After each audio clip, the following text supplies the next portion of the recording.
Hello everyone, I'm Dr. Renu Bhagat. I'm an obstetrician, gynecologist and a fertility specialist. आज हम ऐसे topic के बारे में बात कर रहे हैं जो कि every 1 in 5 females affected है इस डिसऑर्डर से। ये है PCOS।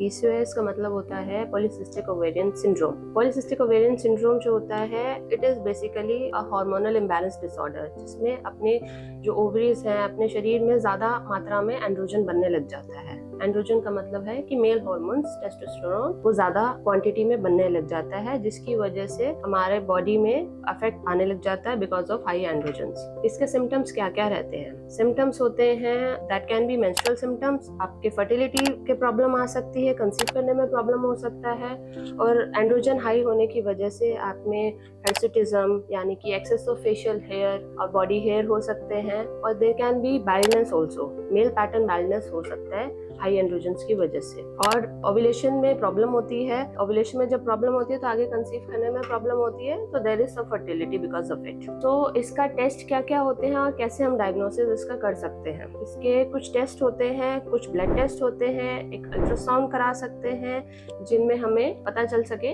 कि हमारी ओवरीज पॉलीसिस्टिक हैं। पॉलीसिस्टिक मींस उसमें बहुत सारे छोटे छोटे से अंडर डेवलप्ड एग्स या फॉलिकल्स दिखते हैं, उनका साइज भी बड़ा हो जाता है, there is more of stroma, जिसकी वजह से एंड्रोजन वो ज्यादा बनाने लग जाते हैं। और हार्मोनल टेस्ट में आते हैं हमारे बेसिक हार्मोन्स टेस्ट होते हैं, LH, FSH, टेस्टोस्टेरोन, इंसुलिन, इन सब के लेवल चेक किए जाते हैं। और बाकी जो चीजें होती है there can be clinical symptoms होते हैं जिससे डायग्नोसिस होता है। तो ये सब मिला के हम डायग्नोसिस बना देते हैं, और फिर मैनेजमेंट जो होता है वो भी इसी पे ही डिपेंड करता है। इसका कोई स्पेसिफिक कोई ट्रीटमेंट नहीं है, बट जो सिम्टम्स आते हैं उसको हम मैनेज कर सकते हैं। सिम्टम्स जैसे कि अगर आपको मेंस्ट्रुअल प्रॉब्लम है, देयर इज इर्रेगुलर पीरियड, तो उसके लिए हमें दवाइयाँ मिलती हैं, हार्मोनल टैबलेट दे सकते हैं, पिल्स दे सकते हैं। बाकी अगर आपके स्किन में प्रॉब्लम है जैसे कि एक्ने और हिर्सुटिज्म, तो उसके लिए अलग ट्रीटमेंट आता है। देयर आर पिल्स और there can be anti androgens that can be given. Anti androgens जो होते हैं वो ये वाले सिम्टम्स आपके जो हाई एंड्रोजन्स की वजह से आ रहे हैं वो कम हो जाते हैं। एक्ने के लिए स्पेसिफिक आप डर्मेटोलॉजिस्ट के लिए भी कंसल्ट कर सकते हैं, जो स्पेसिफिकली उसके लिए हेयर के लिए और एक्ने के लिए आपको ट्रीटमेंट दे सकते हैं। As far as infertility is concern, infertility के ट्रीटमेंट के लिए हम लोग ओव्यूलेशन इंडक्शन ड्रग्स देते हैं, अंडों का साइज बढ़ाते हैं और वो मैच्योरिटी तक पहुंचते हैं। मैनेजमेंट के लिए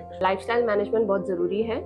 इसके लिए पहला पॉइंट आता है वेट मैनेजमेंट। वेट मैनेजमेंट में आता है जो भी पेशेंट्स ज्यादा ओबीस हैं उनके लिए आपको वेट रिडक्शन एडवाइज्ड होता है। Even 10% of weight reduction that cause significant improvement in hormonal balance. ठीक है, तो आपको नॉर्मल रूटीन एक्टिविटीज के साथ साथ अपना स्ट्रेस मैनेजमेंट भी करना है, अपनी एक्सरसाइज, वॉकिंग ये शुड होनी चाहिए। You should do your exercises daily. So ये सारे lifestyle management. Also regarding diet, आपको ना बाहर का जंक फूड एंड ऑल ये सब अवॉइड करना चाहिए, बिकॉज इन सब के PCOS के लॉन्ग टर्म इफेक्ट्स भी होते हैं। ये सारे आगे चल के डायबिटीज आपको कर सकते हैं, it can cause deranged lipid profile, आपको हार्ट डिजीज, ये सब आगे चल के रिस्क रहते हैं। तो जो चीज मैनेजेबल है वो हमें शुरू से ही उसके लिए ध्यान रखना चाहिए। टू कंक्लूड, PCOS कोई बैरियर नहीं है, ये एक रिमाइंडर है कि आपको हेल्थ को प्रायोरिटी देनी है। आप अपने फिजिकल साइंस और अपनी बॉडी के जो भी साइंस आपको दे रहे हैं उनको प्लीज इग्नोर मत कीजिए। जितना जल्दी हो सके इस